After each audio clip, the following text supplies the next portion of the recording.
And then siya. We only have it for a limited amount of time. So the good guys of Canon nagpadala ng I wouldn't want to say ayuda kasi pati diba? But nonetheless, to be able to work with an R5 for like this period of time has been more than amazing.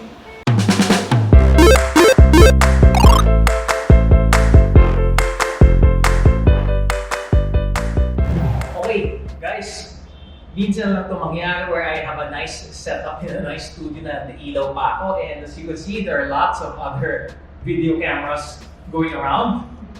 Like ito naman daw. Ayan o, dami. 3-cam setup. Bihira to. But anyway, I'm here to unbox few Canon toys. Hindi naman toys, but I feel like a kid because, you know, holding the latest Canon gear is like being a little, you know, a kid in the candy shop. So, without further ado, of course, this is something that has been talked about. It's been raved by so many people. This is the Canon R5. So we'll be featuring this today in today's shoot. So I have a lovely model today. Her name is Stephanie. And we'll be doing a couple of fashion, glamour, and beauty layouts for today. So more into that later. So it's the R5. Oh my God. So I can talk about the R5 all day and we can skip the model shoot. Just talk about the R5. Diba? What about guys? Okay, but of course, you love to see how the R5 is in action. So there's that. So we can put this over here to the side. For any Canon user who's been using the system for several years now, as I have for more than 10 years. Oh my God, 10 years. It's not talking about age. But again, if you are a Canon user, you will be familiar with the holy trinity of the Canon lenses. So that would be your wide, your medium range, and your telephoto range. So more or less, the wide differs in slight lang naman, like 15-16 millimeters, but it's now with the RF system, so you have the 15 to 35, the 24 to 70, and the 70 to 100. And that makes up the holy trinity of the Canon lenses again. And that's the go-to lens for almost every professional in the field. Before we go on any further in our little nice unboxing, I'd like to thank the guys at Anchorpoint Studios for hosting us. So it's a very nifty place. Ang ganda niya. There's a lounge. There's even a PS4. I mean, it's like a man cave for a photographer. So thanks to Anchorpoint Studios again for having me over. Okay, without further ado, let us find out what is in the box. Alright, so first of all, we have the RF 15-35. So lahat sila, by the way, 2.8. Alright, so what do I mean by 2.8? No matter what focal length you're using, your maximum aperture will always be 2.8, which is technically a lot of glass. A lot of glass. Alright, so ayan, po 15 to 35. May color. Oh boy. Obviously, no pinadala ni Canon to, talagang hindi ko siya ginalaw. And I really saved it for this video. So I really don't know what's inside it, but I do, technically, because it's, you know, it's a Canon lens. So this is the instructions manual, I think, or the warranty. So okay, that's that. Of course, there's always gonna be a lens pouch to take care of that. So don't lose that. Okay. The usual protective hula balloons with the packaging. At least ngayon hindi na styro. It's a bit more high density. So before it was styro, they used to open it like cringe. But of course I will cringe the kind of stuff that we're bringing out. The lens hood, of course. Don't forget the lens hood. Okay, it's in nicely wrapped plastic. So this is the wide angle, the 15 to 35. So, of course, simple lang naman to. Box, pouch, hood, the main goods. The 15 to 35. Okay. Okay. It has a stabilizer already. So, of course, it has its own IS combined with the R5's IBIS, so that will give you about 8 stops worth of image stabilization. Imagine nyo. So this is the 15 to 35, the wide angle of the Holy Trinity lens ng Holy Trinity talaga eh, no? Parang ano, religion, the Trinity lenses, okay? So just in case hindi mo makikita na ano, I don't know. So, alright, so part of the Trinity lens lineup ng Canon is the 15 to 35. So, as you can see, it has its own image stabilization combined with the R5's in-body image stabilization, IBIS. It will give you as much as 8 stops worth of image stabilization. Image stabilization. Ilang beses nakaulitin yun. So, IS na lang para mabilis. Alright, so there's that. 15 to 35. Hefty chunk of glass. So, diameter niya is 82 mm. Alright, so that's that. So, ibaba na natin. Pabila natin siya dyan. So, it's there. And of course, the workhorse of the three. Actually, why would I say workhorse? Because this is the lens that I use often. And now, I'm in transition. I'm in transition of the lenses, meaning I'm shifting towards the RF system already. I still have some EF lenses with me, which still works great with my R, and of course I used it on the R5. Eventually, though, I'm planning to migrate into the R system, the RF system.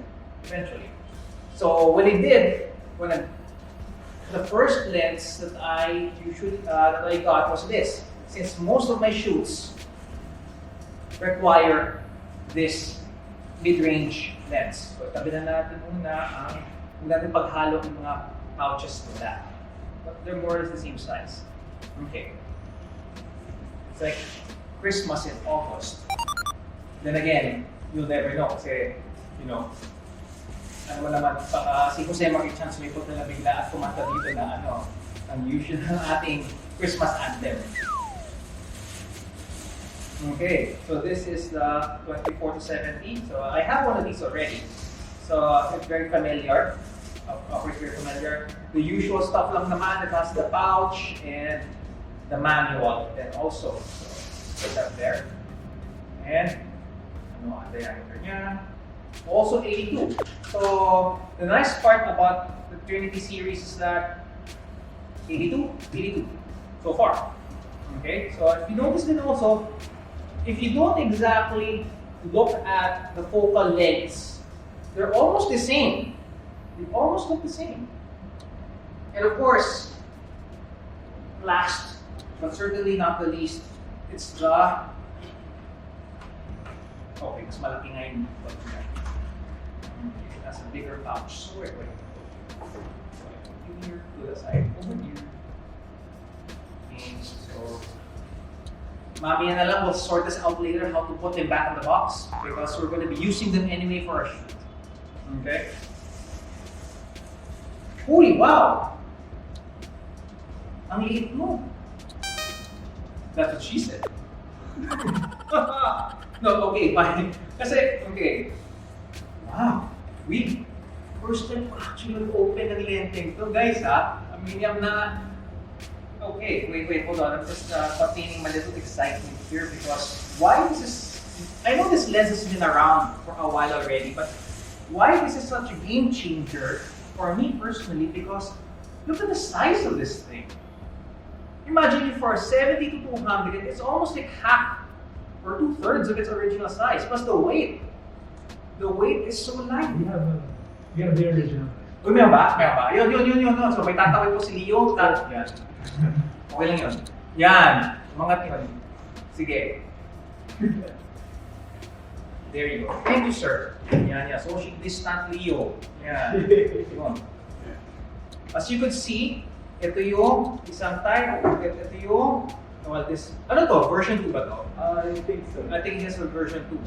So you can see it's almost, hindi man half, sorry guys. But it's still 1 inch smaller, which is still a hefty difference if you're packing things pretty tight in your bag. Pero sorry, nagulat na kasi ako kasi it's Ito, comparing it, the three lenses, it's not much difference. Not much difference, One, almost like what? A centimeter or so? Look at that. Wow, this is nice to have them all side by side. This is very nice. Actually, mamaya mag-product shot tayo dito. Video natin ito doon dito from the shot. Ganda. Ayan. Okay, so this is the first time for me to hold this. Of course, the lens hold niya is different because it's white. So, anything na telephoto ng Canon, well, most actually notable for their color. So it's color white. Of course, may mga RF na telephoto na rin which still comes in the usual black. But from afar, you know it's a Canon lens because it's white. Plus, it has a nice hood. Yung hood niya, hindi siya pedal type hood. So it's a straightforward hood na I don't know exactly what's this, but mukha siyang may sunroof. I don't know what this is for. Oh boy! So I'm gonna find out what this is. Okay, so right now may lock position shot, so that prevents the focal length from getting any further out. So, oh wow. And I cannot help but compare the weight. It's it's lighter than the 70 to 200. Yeah. So for today's shoot, we'll have several options for us to use. But since I'm shooting beauty, I'm shooting fashion, I'm with the talent today, I'm not so sure if the 15 to 35 will actually be applicable for today's shoot. Pero mali natin kung matripan natin mga bubble floating effects. But more or less, I will be shifting between the 24 to 70 and the 70 to 200. Okay, now, so this is the R5. I'll slap this on later. Disclaimer, this is not exactly a technical review. There are so many other better reviews out there if you are looking for numbers sake. I'm not exactly going to be talking about or geeking out on the features, although I will eventually. We're not going to concentrate on that, but we are going to concentrate on how the R5 performs in shoots.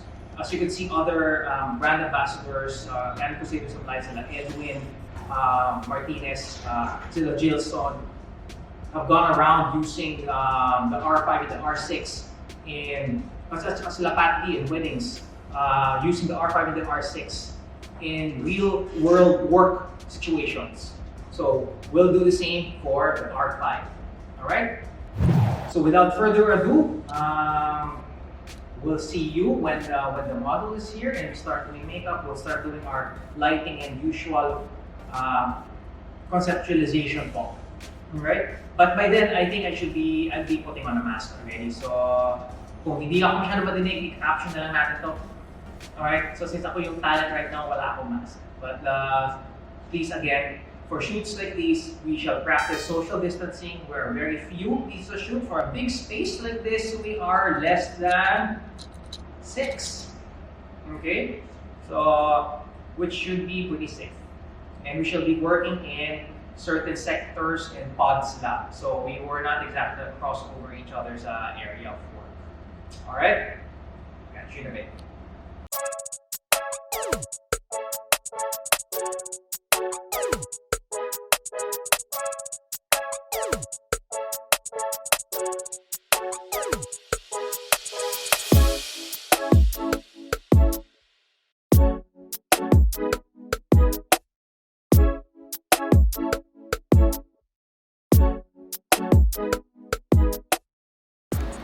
The biggest lie in photography is called last shot. The shot. Oh, you like that?